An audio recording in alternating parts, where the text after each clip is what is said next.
بسم اللہ الرحمن الرحیم۔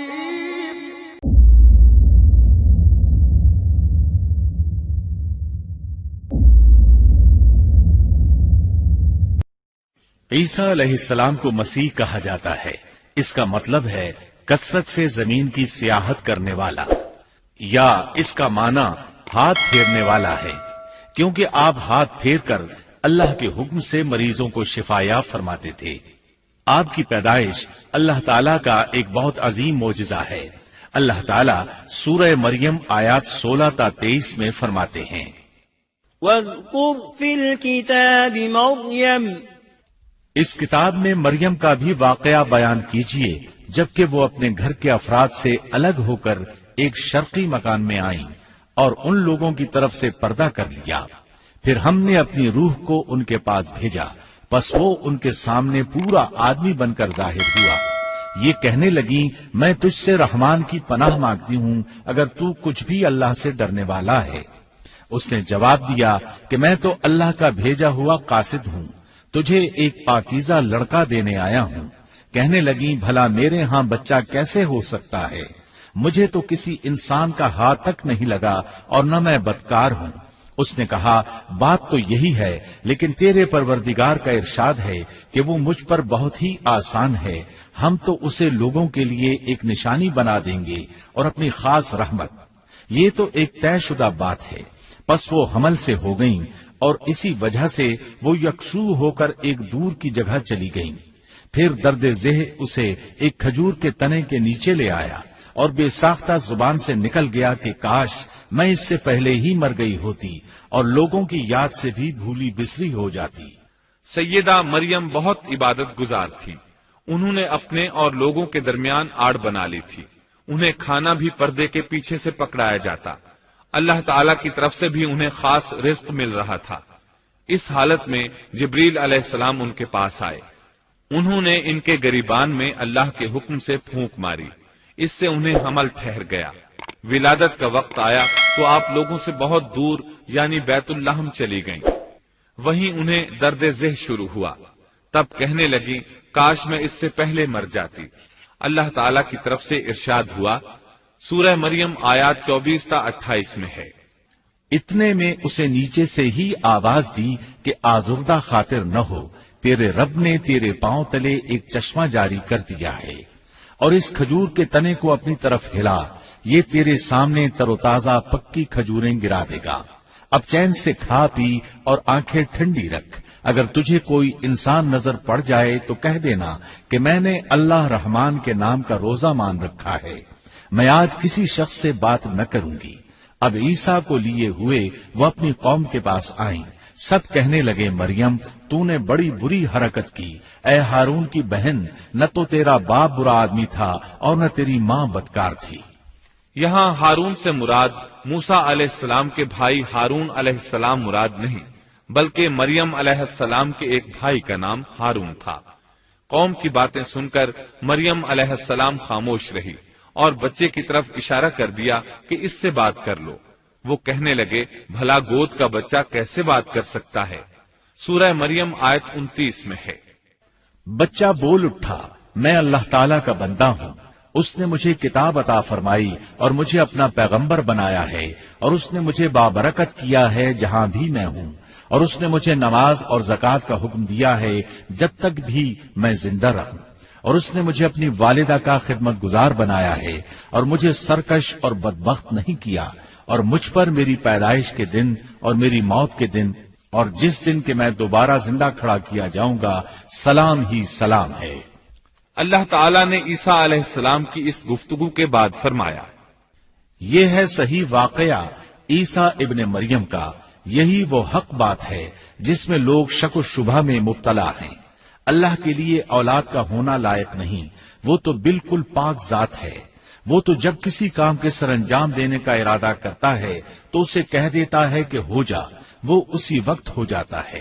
میرا اور تم سب کا پروردگار صرف اللہ ہی ہے، تم سب اسی کی عبادت کرو، یہی سیدھی راہ ہے۔ اس طرح عیسیٰ علیہ السلام کی ولادت بغیر باپ کے ہوئی۔ اس معجزے کے بعد کئی فرقے گمراہ ہوئے اور کہا کہ مریم اللہ تعالیٰ کی بیوی ہے۔ اس بات کی تردید کرتے ہوئے اللہ تعالیٰ سورۃ الجن آیت 3 میں فرماتے ہیں، بے شک وہ لوگ کافر ہو گئے جن کا قول ہے کہ مسیح ابن مریم ہی اللہ ہے، حالانکہ خود مسیح نے ان سے کہا تھا کہ اے بنی اسرائیل، اللہ ہی کی عبادت کرو جو میرا اور تمہارا سب کا رب ہے۔ یقین مانو کہ جو شخص اللہ کے ساتھ شریک ٹھہراتا ہے، اللہ تعالیٰ نے اس پر جنت حرام کر دی ہے، اس کا ٹھکانہ جہنم ہی ہے، اور گناہ گاروں کی مدد کرنے والا کوئی نہ ہوگا۔ وہ لوگ بھی یقیناً کافر ہو گئے جنہوں نے کہا اللہ 3 میں سے تیسرا ہے۔ دراصل اللہ تعالیٰ کے سوا کوئی معبود نہیں۔ اگر یہ لوگ اپنے اس قول سے باز نہ رہے تو ان میں سے جو کفر پر رہیں گے انہیں المناک عذاب ضرور پہنچیں گے۔ یہ لوگ اللہ تعالیٰ کی طرف کیوں نہیں جھکتے اور استغفار کیوں نہیں کرتے؟ اللہ تعالیٰ تو بہت ہی بخشنے والا اور بڑا ہی مہربان ہے۔ مسیح ابن مریم سوائے پیغمبر ہونے کے اور کچھ بھی نہیں۔ ان سے پہلے بھی بہت سے پیغمبر گزر چکے ہیں۔ ان کی والدہ ایک راست باز عورت تھی، دونوں ماں بیٹا کھانا بھی کھایا کرتے تھے۔ آپ دیکھیے کہ کس طرح ہم ان کے سامنے دلیلیں رکھتے ہیں، پھر غور کیجئے کہ کس طرح وہ پھرے جاتے ہیں۔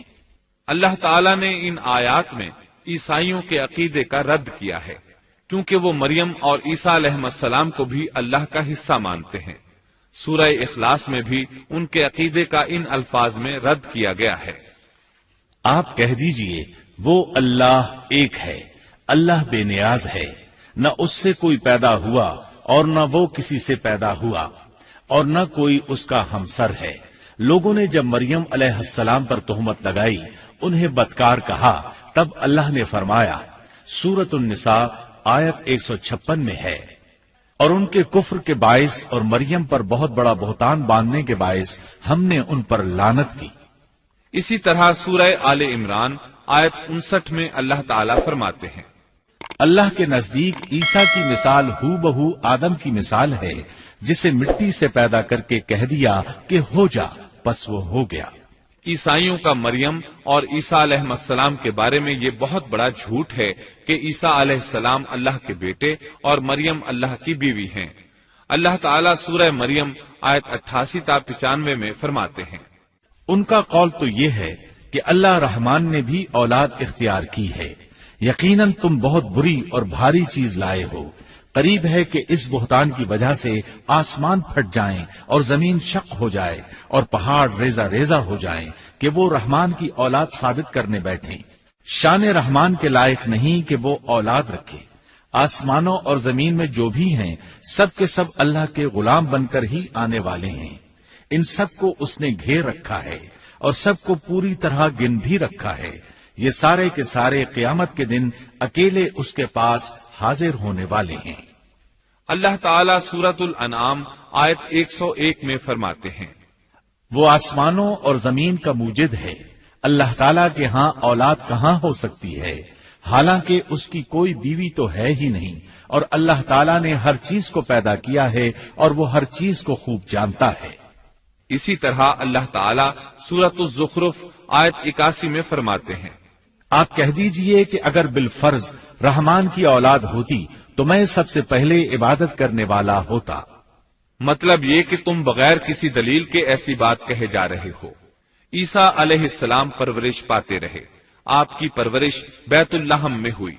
آپ نے بچپن ہی میں کافی علم حاصل کر لیا، کیونکہ آپ کو اور آپ کی والدہ کو اللہ تعالیٰ نے جہان والوں کے لیے اپنی قدرت کی نشانی ٹھہرایا ہے۔ اللہ تعالیٰ سورۃ المؤمنون آیت 50 میں فرماتے ہیں، اور ہم نے ابن مریم اور ان کی والدہ کو ایک نشانی بنایا اور ان دونوں کو بلند اور صاف قرار والی اور جاری پانی والی جگہ میں پناہ دی۔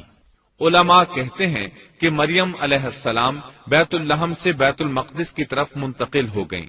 بیت المقدس کے پاس ایک اونچی جگہ تھی، اس میں پانی کا چشمہ بھی تھا اور پھل بھی تھے۔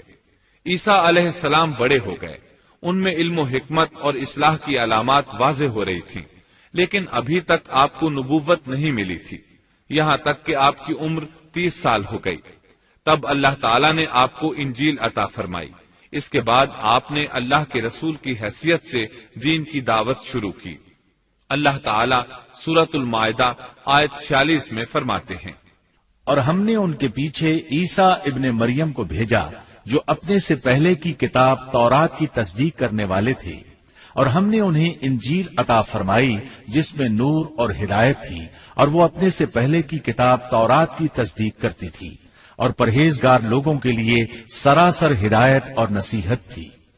اکثر مفسرین کا اس پر اتفاق ہے کہ عیسیٰ علیہ السلام کو 30 سال کی عمر میں انجیل عطا کی گئی، ساتھ ہی اللہ تعالیٰ نے انہیں عظیم معجزات عطا فرمائے۔ سورہ آل عمران آیت 48 اور 49 میں اللہ تعالیٰ فرماتے ہیں، اور اللہ اسے لکھنا اور حکمت اور تورات اور انجیل سکھلائے گا، اور وہ بنی اسرائیل کی طرف رسول ہوگا کہ میں تمہارے پاس تمہارے رب کی نشانی لایا ہوں۔ میں تمہارے لیے پرندے کی شکل کی طرح مٹی کا پرندہ بناتا ہوں، پھر اس میں پھونک مارتا ہوں تو وہ اللہ تعالیٰ کے حکم سے پرندہ بن جاتا ہے، اور اللہ کے حکم سے میں مادرزاد اندھے کو اور کوڑھی کو اچھا کر دیتا ہوں، اور مردے کو جلا دیتا ہوں، اور جو کچھ تم کھاؤ اور جو اپنے گھروں میں ذخیرہ کرو میں وہ تمہیں بتا دیتا ہوں۔ اس میں تمہارے لیے بہت بڑی نشانی ہے اگر تم ایماندار ہو۔ اس طرح عیسیٰ علیہ السلام بنی اسرائیل کی طرف مبعوث ہوئے۔ تمام نبی کسی خاص قوم کی طرف مبعوث ہوئے ہیں، جبکہ نبی اکرم صلی اللہ علیہ وسلم تمام انسانوں اور جنوں کے لیے رسول بنا کر بھیجے گئے۔ یہ آپ کی خصوصیات میں سے ایک امتیازی خصوصیت ہے۔ اللہ تعالیٰ نے عیسیٰ ابن مریم علیہ السلام کو عظیم معجزات عطا فرمائے۔ پیدائشی اندھا بینا ہو جاتا، کوڑھی کا کوڑھ دور ہو جاتا، برس والے کے جسم پر ہاتھ پھیر دیتے تو اس کا برس ختم ہو جاتا، مٹی کے پرندے بنا کر پھونک مارتے تو وہ اڑنے لگتے۔ لیکن سب سے بڑا معجزہ اللہ تعالیٰ نے آپ کو یہ عطا فرمایا کہ آپ نے اللہ کے حکم سے مردوں کو زندہ کیا۔ سورہ آل عمران آیت 50 اور 51 میں ہے، اور میں تورات کی تصدیق کرنے والا ہوں جو مجھ سے پہلے ہے، اور میں اس لیے آیا ہوں کہ تم پر بعض وہ چیزیں حلال کر دوں جو تم پر حرام کر دی گئی ہیں، اور میں تمہارے پاس تمہارے رب کی نشانیاں لایا ہوں، اس لیے تم اللہ سے ڈرو اور میری فرمانبرداری کرو۔ یقین مانو کہ میرا اور تمہارا رب اللہ ہی ہے، تم سب اسی کی عبادت کرو، یہی سیدھی راہ ہے۔ لوگوں نے تمام نشانیاں دیکھی لیکن پھر بھی کفر پر ڈٹے رہے، عیسیٰ علیہ السلام کی تکذیب کرتے رہے۔ اللہ تعالیٰ سورہ آل عمران آیت 52 میں فرماتے ہیں، مگر جب عیسیٰ نے ان کا کفر محسوس کر لیا تو کہنے لگے اللہ کی راہ میں میری مدد کرنے والا کون ہے؟ حواریوں نے جواب دیا کہ ہم اللہ کی راہ کے مددگار ہیں، ہم اللہ پر ایمان لائے اور آپ گواہ رہیے کہ ہم تابعدار ہیں۔ سورۃ الصف میں اللہ تعالیٰ عیسیٰ علیہ السلام کی زبانی فرماتے ہیں کہ انہوں نے ایمانداروں کو مخاطب کر کے کہا، اے ایمان والو، تم اللہ کے مددگار بن جاؤ، جس طرح مریم کے بیٹے عیسیٰ نے حواریوں سے فرمایا کہ کون ہے جو اللہ کی راہ میں میرا مددگار بنے؟ حواریوں نے کہا ہم اللہ کی راہ میں مددگار ہیں۔ پس بنی اسرائیل میں سے ایک جماعت تو ایمان لے آئی اور ایک جماعت نے کفر کیا، تو ہم نے مومنوں کی ان کے دشمنوں کے مقابلے میں مدد فرمائی، پس وہ غالب آ گئے۔ اس کے بعد اللہ تعالیٰ نے دین عیسوی کو یہودیوں کے مذہب پر غالب کر دیا۔ جب لوگوں نے کفر کیا اس وقت صرف حواری آپ پر ایمان لائے تھے، ان کی تعداد صرف 12 تھی۔ بعد میں دین عیسوی کو اللہ تعالیٰ نے مکمل طور پر غلبہ عطا فرمایا۔ حواری ایمان ضرور لائے تھے لیکن ان میں کسی قدر تردد تھا۔ اللہ تعالیٰ سورۃ المائدہ آیت 111 تا 115 میں فرماتے ہیں، اور جب میں نے حواریوں کو حکم دیا کہ تم مجھ پر اور میرے رسول پر ایمان لاؤ، انہوں نے کہا ہم ایمان لائے اور آپ گواہ رہیے کہ ہم پورے فرمانبردار ہیں۔ وہ وقت یاد کے قابل ہے جبکہ حواریوں نے عرض کیا، اے عیسیٰ ابن مریم، کیا آپ کا رب ایسا کر سکتا ہے کہ ہم پر آسمان سے ایک خوان نازل فرما دے؟ آپ نے فرمایا کہ اللہ سے ڈرو اگر تم ایماندار ہو۔ وہ بولے کہ ہم یہ چاہتے ہیں کہ اس میں سے کھائیں اور ہمارے دلوں کو پورا اطمینان ہو جائے اور ہمارا یہ یقین اور بڑھ جائے کہ آپ نے ہم سے سچ بولا ہے اور ہم گواہی دینے والوں میں سے ہو جائیں۔ عیسیٰ ابن مریم نے دعا کی کہ اے اللہ، اے ہمارے پروردگار، ہم پر آسمان سے کھانا نازل فرما کہ وہ ہمارے لیے یعنی ہم میں جو اول ہیں اور جو بعد ہیں سب کے لیے ایک خوشی کی بات ہو جائے اور تیری طرف سے ایک نشان ہو جائے اور تو ہم کو رزق عطا فرما دے اور تو سب عطا کرنے والوں سے اچھا ہے۔ حق تعالی نے ارشاد فرمایا کہ میں وہ کھانا تم لوگوں پر نازل کرنے والا ہوں، پھر جو شخص تم میں سے اس کے بعد کفر کرے گا تو میں اس کو ایسی سزا دوں گا کہ وہ سزا دنیا جہان والوں میں سے کسی کو نہ دوں گا۔ اور یہ اللہ تعالیٰ کی سنت ہے کہ جب منہ مانگا معجزہ آ جائے اور اس کے بعد بھی لوگ کفر کریں تو وہ تمام لوگ ہلاک کر دیے جاتے ہیں۔ آخرکار وہ کھانا اترنے لگا، انہوں نے اس کھانے کو کھایا اور ایمان پر قائم رہے، البتہ ان میں سے ایک نے خیانت کی، اس کا ذکر آگے آئے گا۔ ان مسلسل معجزات کا لوگوں میں چرچا ہونے لگا۔ یہودی عالموں اور بادشاہوں کو اس بات کی فکر ستا رہی تھی کہ لوگ ان کی پیروی چھوڑ کر عیسیٰ ابن مریم علیہ السلام کے پیروکار بن رہے ہیں، گویا ان کی حکومت ڈگمگا رہی تھی، دنیاوی بادشاہت بھی ہاتھ سے نکل رہی تھی اور دینی امور کی قیادت سے بھی ہاتھ دھونے پڑ رہے تھے۔ یہ صورتحال دیکھ کر یہودی عالم یہودی بادشاہ کے پاس گئے، اسے عیسیٰ علیہ السلام کے بارے میں خوف زدہ کرنے لگے، کہنے لگے وہ خود کو یہود کا بادشاہ خیال کرتا ہے اور دعویٰ کر رہا ہے کہ جلد تم سے بادشاہت چھین لے گا۔ بادشاہ کو اپنی حکومت کی پڑ گئی، اس نے حکم دیا اسے سولی پر چڑھا دو۔ اس وقت سزا کا یہی طریقہ تھا، آدمی کو قتل نہیں کرتے تھے، سولی پر لٹکا دیا کرتے تھے، ہاتھوں پیروں میں کیل ٹھونک دیے جاتے تھے، اسی حالت میں لٹکا ہوا وہ ختم ہو جاتا تھا۔ اس طرح یہودیوں نے عیسیٰ علیہ السلام کے قتل کا پروگرام بنایا۔ یہ آپ کے رسول بننے کے 3 سال بعد کی بات ہے۔ انجیل متی کے مطابق یہودیوں نے جس شخص کو عیسیٰ علیہ السلام کے خلاف ابھارا تھا وہ روم کا گورنر تھا، اس کا نام پونتس پیلاطس تھا۔ اس نے اپنے سپاہیوں سے مل کر عیسیٰ علیہ السلام کو گرفتار کرنے کی سازش تیار کی اور عیسیٰ علیہ السلام کے ایک شاگرد یہودا اسکریوتی کو 30 دینار پر جاسوسی کے لیے تیار کر لیا۔ ان دنوں عیسیٰ علیہ السلام مذہبی تہوار فصح منانے بیت المقدس آئے ہوئے تھے۔ یہاں عیسیٰ علیہ السلام نے کھانا کھایا اور اپنے 11 شاگردوں سمیت شہر سے باہر کتسمنی نامی ایک جگہ پر رات گزارنے کے لیے تشریف لے گئے۔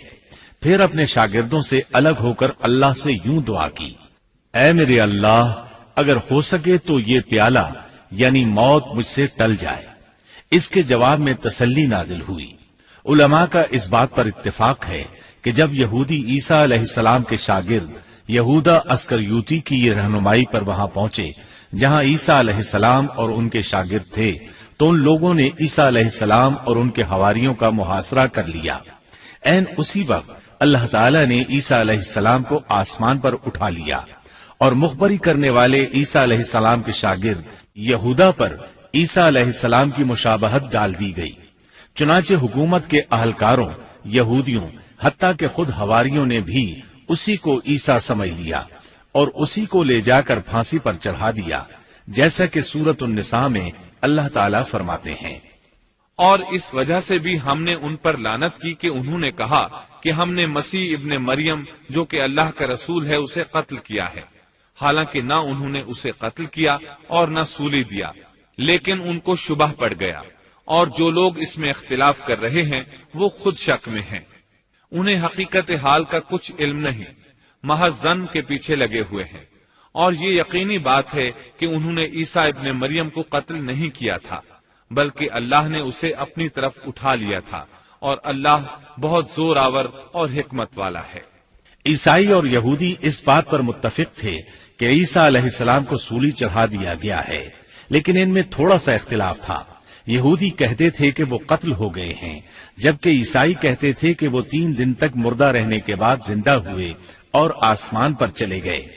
اللہ تعالیٰ نے ان دونوں گروہوں کی تردید کرتے ہوئے فرمایا کہ یہ شک میں مبتلا ہیں، در حقیقت یہ لوگ عیسیٰ علیہ السلام کو گرفتار نہ کر سکے تھے۔ بہرحال عیسیٰ علیہ السلام کے آسمان پر اٹھائے جانے کے بعد یہود غالب آ گئے اور دین عیسوی کی اشاعت پر پابندی لگا دی۔ البتہ خفیہ طور پر لوگ اس دین سے آگاہی حاصل کرتے رہے اور یہ سلسلہ 240 سال تک یوں ہی چلتا رہا۔ یہاں تک کہ ایک بادشاہ نے عیسائی مذہب قبول کر لیا۔ وہ ملک روم کا بڑا بادشاہ تھا۔ اس وقت دین عیسوی خوب پھیلا، لیکن اس بادشاہ نے دین میں شرک والے کچھ طریقے شامل کر دیے۔ ایک روایت کے مطابق وہ 240 سال تک توحید پر قائم رہے۔ یہ بادشاہ قسطنطنیہ پہنچا، وہاں عیسوی مذہب کو اپنے اقوال کے ساتھ زندہ کرنا چاہا۔ اس بادشاہ نے علماء، درویشوں اور پادریوں کو منتخب کیا۔ اس وقت ظاہری اور واضح کفر کے دروازے کھل گئے۔ پھر عیسائیوں کے 3 فرقے بن گئے۔ ایک کہنے لگا ہمارے درمیان اللہ نے اپنی مرضی کے مطابق کچھ عرصہ قیام کیا، پھر آسمان پر چلا گیا۔ ان لوگوں کو یعقوبیہ کہتے ہیں۔ دوسرے گروہ نے کہا ہمارے درمیان اللہ کے بیٹے نے جب تک چاہا قیام کیا اور پھر اللہ نے اسے اپنی طرف اٹھا لیا۔ انہیں نستوریہ کہتے ہیں، اور ان کی کثرت ہوئی۔ اکثر نصارہ کا یہی عقیدہ تھا۔ اور تیسرا فرقہ کہنے لگا ہمارے درمیان اللہ کی منشا کے مطابق کچھ عرصے تک اللہ کا بندہ اور اس کا رسول رہا، پھر اسے اللہ نے اپنی طرف اٹھا لیا، اور یہی لوگ در حقیقت مسلمان تھے۔ انہیں موحدہ کہتے ہیں۔ ان کی انجیل میں شرک اب تک نہیں پایا جاتا۔ ان کی انجیل کا نام انجیل برناباس ہے۔ نصارہ کا یہ فرقہ سب سے قلیل تعداد میں ہے۔ ابن عباس رضی اللہ عنہما کہتے ہیں ان دونوں فرقوں نے تیسرے فرقے پر دھاوا بول کر ان میں اکثر کو قتل کر دیا۔ پھر اسلام اسی طرح تنہا، غریب اور کمزور رہا، یہاں تک کہ رسول اللہ صلی اللہ علیہ وسلم کی بعثت ہوئی۔ اللہ تعالی سورۃ الصف آیت 14 میں فرماتے ہیں تو ہم نے مومنوں کی ان کے دشمنوں کے مقابلے پر مدد کی، پس وہ غالب آ گئے۔ سورۃ النساء آیت 157 میں اللہ تعالی کا فرمان ہے اور ان کے یوں کہنے کے باعث کہ ہم نے اللہ کے رسول عیسیٰ ابن مریم کو قتل کر دیا، حالانکہ نہ تو انہوں نے اسے قتل کیا نہ سولی پر چڑھایا، بلکہ ان کے لیے وہی صورت بنا دی گئی تھی۔ یقین جانو کہ عیسیٰ کے بارے میں اختلاف کرنے والے ان کے بارے میں شک میں ہیں، انہیں حقیقت حال کا کوئی علم نہیں ہے، وہ محض ظن کے پیچھے لگے ہوئے ہیں۔ اتنا یقینی ہے کہ انہوں نے اسے قتل نہیں کیا۔ اللہ تعالی نے عیسیٰ علیہ السلام کو قیامت کی ایک نشانی قرار دیا۔ سورۃ الزخرف آیت 61 میں ہے اور یقیناً عیسیٰ قیامت کی علامت ہے، پس تم قیامت کے بارے میں شک نہ کرو اور میری فرما برداری کرو، یہی سیدھی راہ ہے۔ قیامت کے قریب عیسیٰ علیہ السلام آسمان سے نازل ہوں گے، اور ان کا نزول اس بات کی علامت ہوگا کہ اب قیامت قریب ہے۔ عیسیٰ علیہ السلام اور نبی کریم صلی اللہ علیہ وسلم کے درمیان اور کوئی نبی نہیں ہے، اس لحاظ سے نبی کریم صلی اللہ علیہ وسلم لوگوں سے زیادہ عیسیٰ علیہ السلام کے قریب ہیں، جیسا کہ مسند احمد کی ایک حدیث میں ہے۔